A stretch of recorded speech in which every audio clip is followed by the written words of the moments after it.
The word of God for our meditation today comes from the Old Testament book of Isaiah, chapter 55. Just two simple verses here with a very profound truth.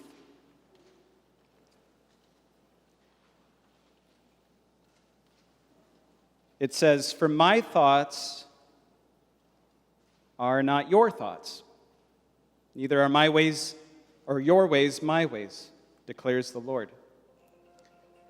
As the heavens are higher than the earth, so are my ways higher than your ways, and my thoughts than your thoughts."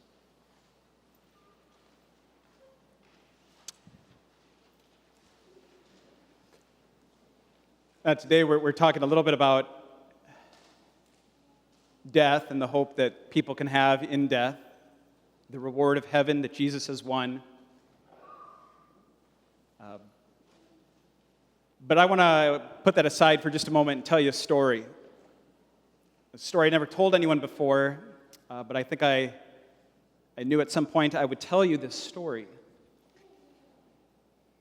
And I kind of thought this might be a story I would share with you when one day God was leading me away from this church to perhaps something else or to serve somewhere else, someplace else. But if I share with you today, maybe then I'll never have to leave. So this is the story of how I became your pastor. So some of you are aware of how our pastors become pastors, and it's not unusual. It's like a lot of churches, I suppose. We go to a seminary. Now, in our church body, we have one seminary. So we all go to Mequon, Wisconsin. Actually, it's a tiny town inside of Mequon, Wisconsin called Thiensville. And so you go to this seminary, and after you are done with your 4 years, you are ready to graduate. And once they realize that you are, in fact, going to graduate, they ask you, "Do you want to be a pastor in our church body?" Now, that sounds like a pretty simple question, but it's pretty complicated at the same time. First of all, because I never knew if I really wanted to be a pastor, I just kind of followed all of my friends who were becoming pastors. And secondly, because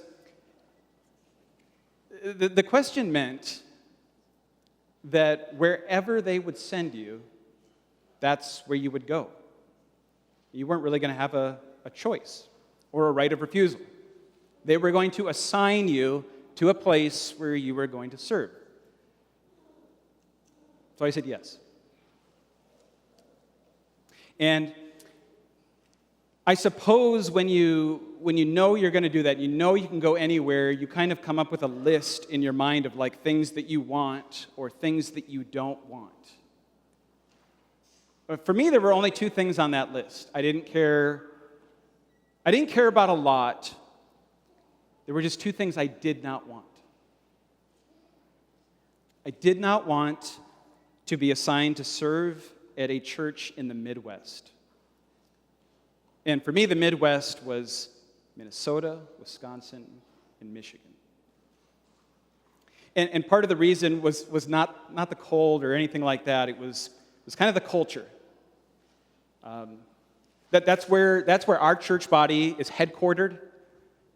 And I mean, you could throw a stone and you'd hit another church that was the same kind of church as you.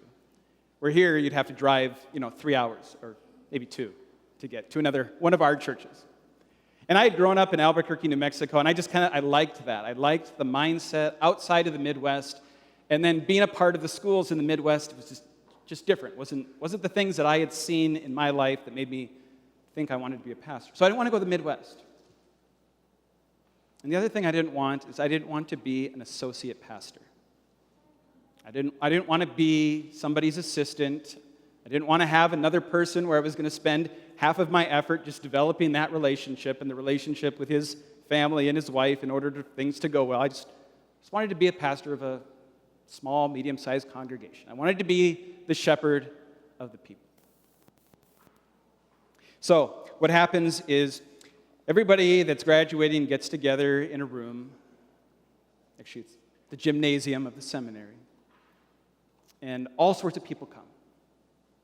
Pastors come who one day this had been their life, and now they're seeing it happen, play out. Young kids come from the surrounding area, those whose parents think, maybe one day my child would be a pastor.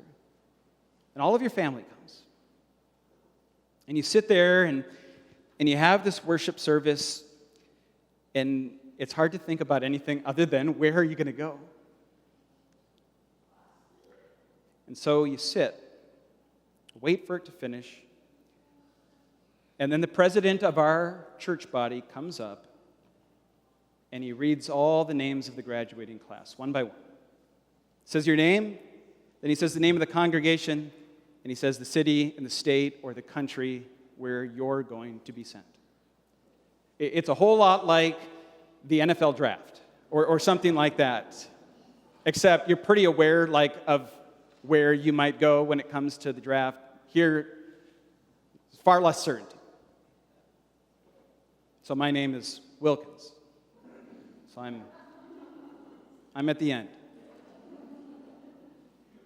I get to it.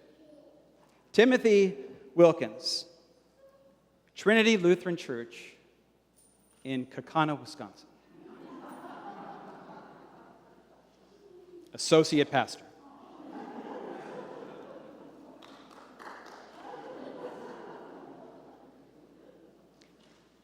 And my heart dropped. And you know, you have to be thankful that you have a call, that God is sending you somewhere. And your family's all there, right? And so there's a lot of pressure, a lot of expectation. How you act, how you look. And so you just sit with that for the rest of the day, trying to be excited, inside, dead.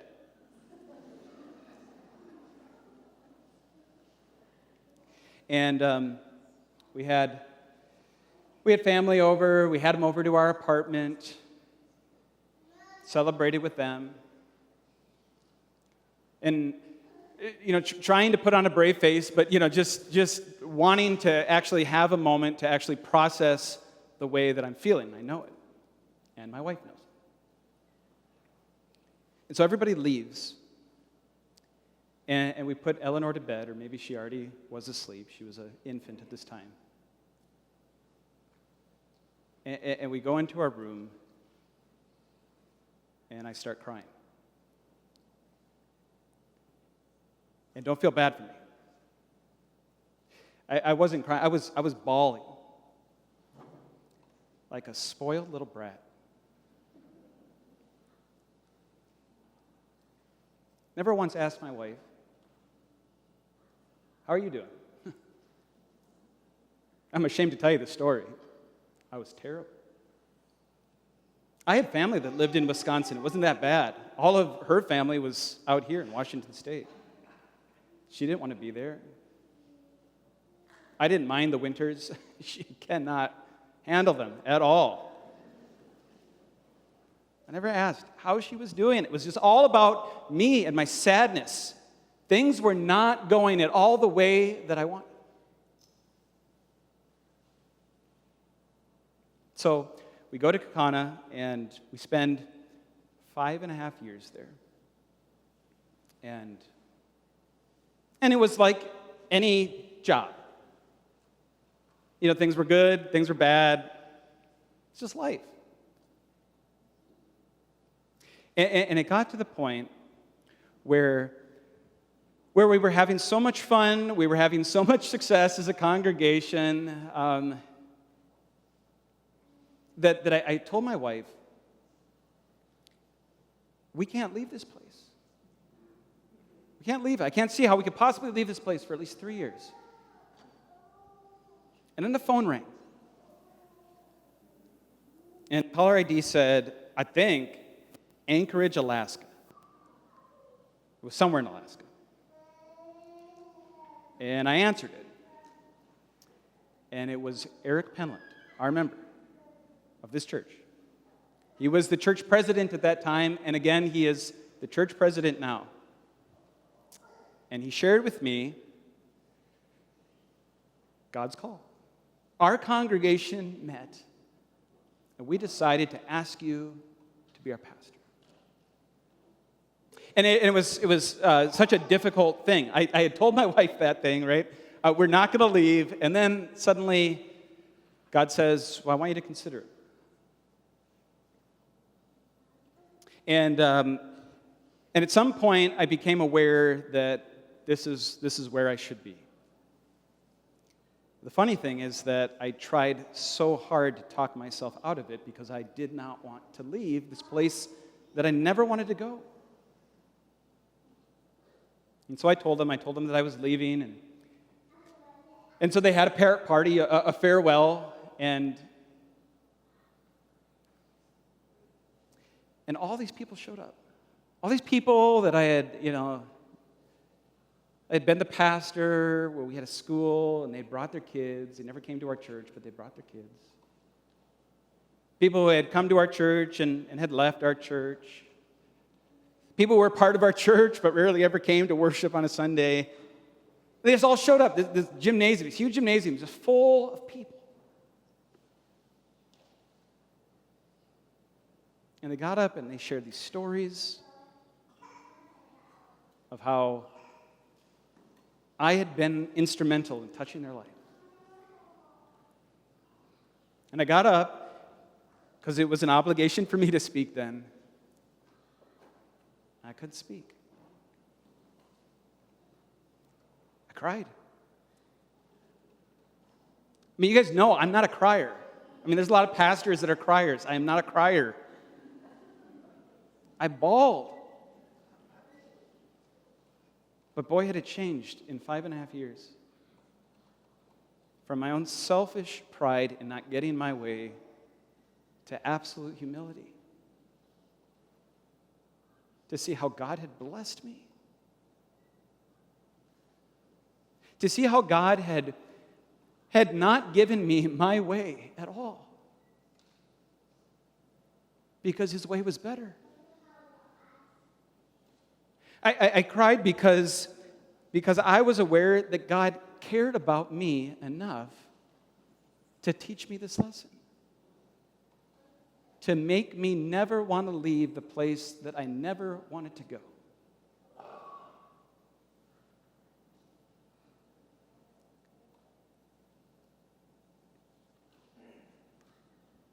That's what this means, I think. My thoughts are not your thoughts. Neither are your ways my ways. As the heavens are higher than the earth, so are my ways higher than your ways, and my thoughts than your thoughts. Have you been blessed to see that in your own life?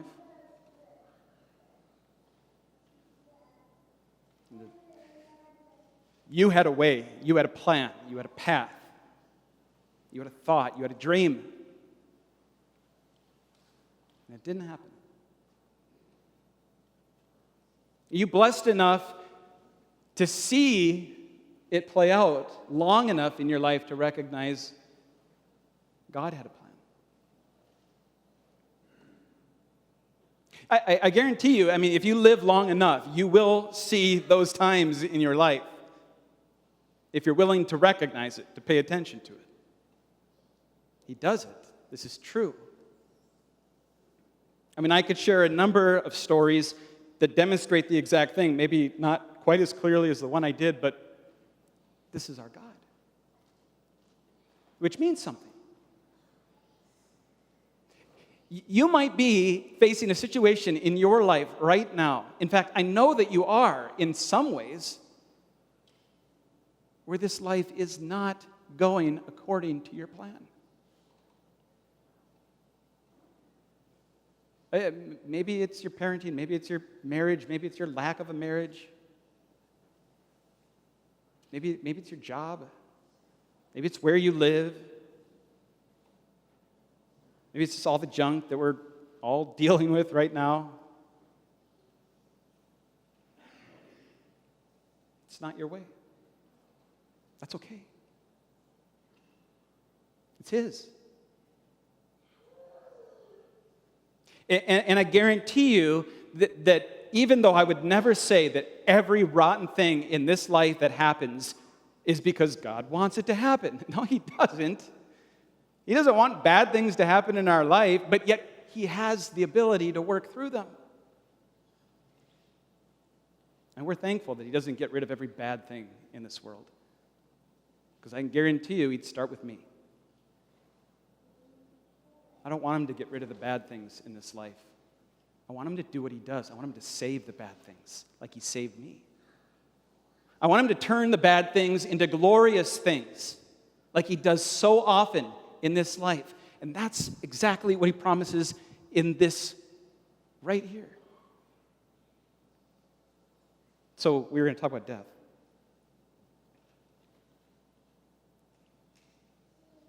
Isn't the same hold true? I mean, it's inescapable that you four are sitting right in front of me right now, right? Your husband, your father-in-law, brother-in-law, unexpectedly died on Monday. That wasn't your way, was it? I don't think you guys chose that.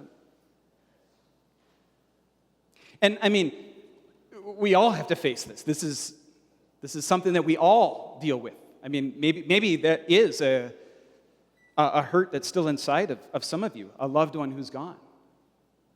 Or a fear that's inside of you, a loved one who's going. Or just the impending horror in which you live your lives, especially as a parent, especially as a mother. How do I keep my kids from dying?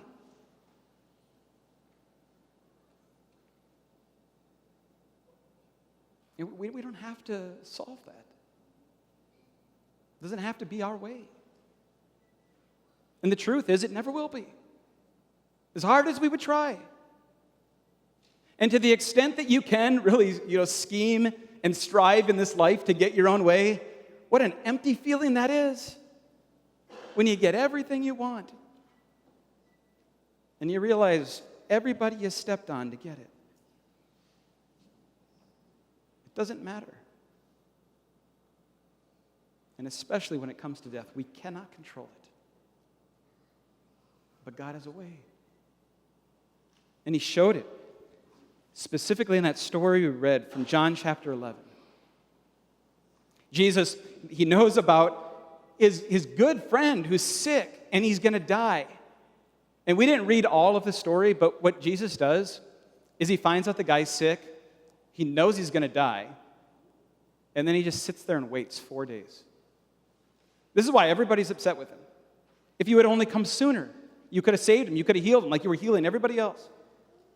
But He just sat there and He waited 4 days till He died. Then He went. But did you catch why? He said it from the very beginning. It's for your sake, He said to His disciples. And He might as well have been saying it about us too. You're going to see the glory of God in this man's death. Because He knew exactly what He was going to do. That He was going to come 4 days later after the man was in the grave and he was beginning to rot. So much, we didn't read this either. They didn't want to roll away the stone because there was going to be an odor. And what does Jesus do? He wakes him up. Lazarus, come out. And John, you can picture his jaw dropping. The dead man came out, he writes. And did you see the result? People believed in Him. It wasn't Lazarus' way. It wasn't Mary's way. It wasn't Martha's way. God's way was better. And I know we have that thought, like, okay, well, cool. He raised that guy from the dead, but what about my loved one? You know what happened to Lazarus after he was raised from the dead? He died again. I mean, I don't know how long he lived. Maybe he lived 30, 40 years, and then, there was more closure or whatever, but he died again. We don't want Jesus to come and just heal us. We don't want Jesus to come and just raise us from the dead, because that doesn't do anything. That's a temporary fix that leaves us still in a broken world. So what Jesus did, and what he was telling Martha, is, I am the resurrection and the life. He went and he faced death himself, and then he broke it with his resurrection. So his way in death is this, that death becomes the way a person leaves this life and enters eternity with him. And it's nothing that we can earn, it's nothing that we can deserve, it's just something that he promises to give those. And so he invites us to believe it. His way is better than ours. Even when it doesn't feel that way. Believe it. It is. He knows. We don't. We see this. He sees everything. As you leave today with these words on your heart and in your head, maybe I'd ask you to let it impact you in these ways.